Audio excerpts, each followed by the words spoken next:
Hello friends, welcome to my channel. तो आज हम आनंद भैरव रस के बारे में देखेंगे।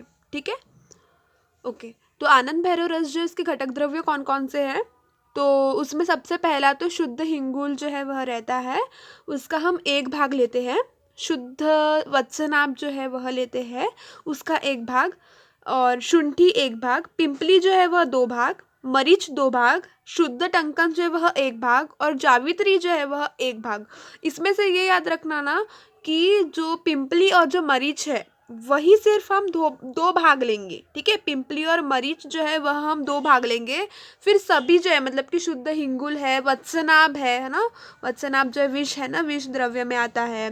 तो हिंगुल, वत्सनाभ, शुंठी, फिर शुद्ध टंकन और जावित्री, यह सभी हम 1 भाग लेंगे और पिंपली और मरीच जो है उसका 2 भाग लेंगे। ठीक है, अच्छे से याद रखना। ओके, फिर उसके बाद भावना द्रव्य, तो भावना हम किससे देंगे, तो जम्बीरी नींबू स्वरस जो है, ठीक है, जम्बीरी नींबू स्वरस जो है उससे हम भावना देंगे। उसकी मात्रा कोई दी नहीं गई है, उसमें बोल रहा है कि आपकी आवश्यकता के अनुसार आप ले सकते हो जितना आपको चाहिए। ठीक है, तो इसमें मात्रा नहीं दी गई है। ठीक है, तो ये भावना द्रव्य कौन सा हो गया, जम्बीरी नींबू स्वरस। ठीक है, स्वरस। ओके, अब उसके बाद हम इसके निर्माण की विधि देखेंगे। तो निर्माण की विधि में क्या बोल रहा है कि सभी द्रव्य, हमने जितने भी अभी द्रव्य देखे ना, तो उन सभी द्रव्यों का हमको सूक्ष्म चूर्ण करना है। और सूक्ष्म चूर्ण करने के बाद उसमें जो जम्बीरी जम्बीरी नींबू स्वरस है उसके साथ उसको मर्दन करना है। और वो मर्दन होने पर हमको उसकी एक एक रत्ती की गोली बनाना है और उसको सुखाना है। ठीक है, तो इस तरीके से क्या बन जाएगा, हमारा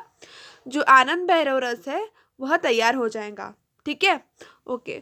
फिर उसके बाद उसकी मात्रा कितनी रहनी चाहिए, 125 मिलीग्राम। ओके, अनुपान के तौर पर हम क्या उपयोग करेंगे, तो हम मधु का उपयोग करेंगे, अदरक स्वरस या फिर कुटज की छाल का क्वाथ, इनमें से कोई भी हम उपयोग कर सकते हैं। ठीक है, तो याद रखना, मधु, अदरक स्वरस, कुटज की छाल का क्वाथ। ओके, अब हम इसका देखेंगे उपयोग। तो हम इसमें कौन कौन से जो डिसीजेस है उसमें हम इसका उपयोग कर सकते हैं। तो वह है ज्वर अतिसार में, फिर आमवात है ना, फिर श्वास रोग, अग्निमांद्य, ऐसे रोगों में हम इसका इस्तेमाल कर सकते हैं। ठीक है, तो ये सभी चीज़ें हमने देखे आनंद भैरव रस के बारे में। ठीक है, तो अगर अच्छा लगता है तो लाइक करना, सब्सक्राइब करना एंड शेयर करना। Thank you.